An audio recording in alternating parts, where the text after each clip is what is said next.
Alright, next up is I'm going to do both the HKs and the Ospreys in one review just to make things go quick. This is probably my favorite suppressed setup to shoot. The HKUSP Tactical 45 is definitely my favorite gun to grab and shoot. With the Silencerco Osprey on it, it has a awesome tone. It has a very deep, mellow tone when shooting it. And when shooting it with a little grease or wire pulling gel or water, it's sick quiet. I mean, the loudest thing you hear is definitely the 230 grain projectile slamming into the berm. The gun is not loud at all. The HK, nothing special here. The only thing I threw on it was a G&G light mount adapter. I have it on it. And the HKUSP9SD, which I have the shorter Silencerco Osprey 9mm version on. The Osprey9 is an inch shorter. This also sounds awesome. This sounds pretty identical to the Tyrant 9mm that I have from AAC, although this can is shorter. These cans do not come apart for cleaning. However, Silencerco will and has done for me pull the core off and replace it with a new one. On the 9mm version, I had the first gen. They used to use pins. Let's see if I can angle this here. They used to use pins to hold the front cap on the tube. Well, they redesigned it, and what I believe they did was they cut they milled a slide into the front of the inside of the core, and they just slide this front cap on, and then the tube rests against it. So now they don't need to have two pins to hold it on.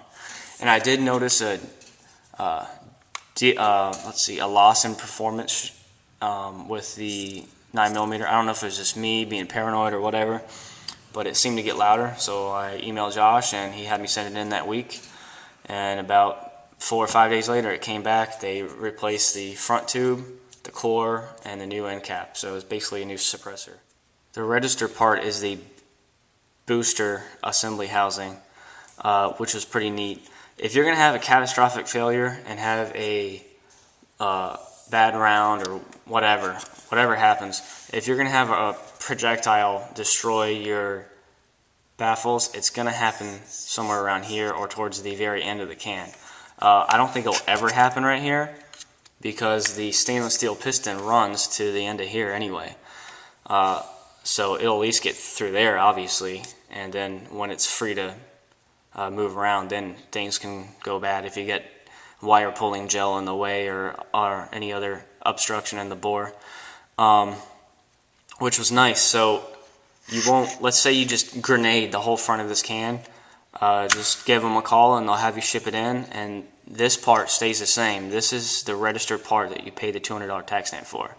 Obviously you pay the tax stamp for the whole thing, but if this breaks, they just scrap it, throw on the new front end cap, core, and tube, and mail it back to you, and you're back in business. So I've already heard stories of some people that had unlucky baffle strikes, and within a week they were up and running again, free of charge, which is awesome and pretty much unheard of out there. So kudos to Silencerco for that. Yeah, other than that, they sound awesome. As you know, you can orient these on any host. Say it doesn't line up properly when the threads stop. You just make sure it's tight, and then orient it down, and then close the locking tab, and you can pretty much have this set up for any gun you want to shoot it on. That's the Osprey 45. This is a 9mm. You can also shoot sub-calibers through the 45 with the right pistons. I just wanted both, a matching set, plus I shoot 9 a lot, and I wanted max suppression. I didn't really care about sub-calibers. I haven't even put this piston in there to try this. There's no point, but it can be done. Other than that, yeah, let's go back and try it. I almost forgot to mention, this is a dry hearing safe 45 suppressor. Although when shot with a little bit of water or wire pulling gel or grease, I mean, it is insane quiet, and you'll see. It's hard to tell in the video. In my backyard, I got a privacy fence on both sides and a wood line, and behind me is obviously the brick wall of my house. So you do get some sound reflection, not only from slide movement, ejection ports pop.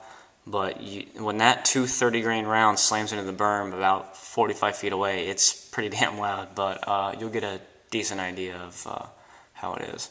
So let's go back and try them.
Aftermarket magazine doesn't lock back always on the last shot. I almost forgot, I want to give a quick shout out to Corey of silentshooters.com and Evan at onpointfirearms.com. He's based in St. Petersburg, Florida. Both of them have pretty much, I've bought and transferred through every suppressor that I have. Both of them are stand-up guys, have great prices, and can help you on your way to get your own toys. So definitely check them out.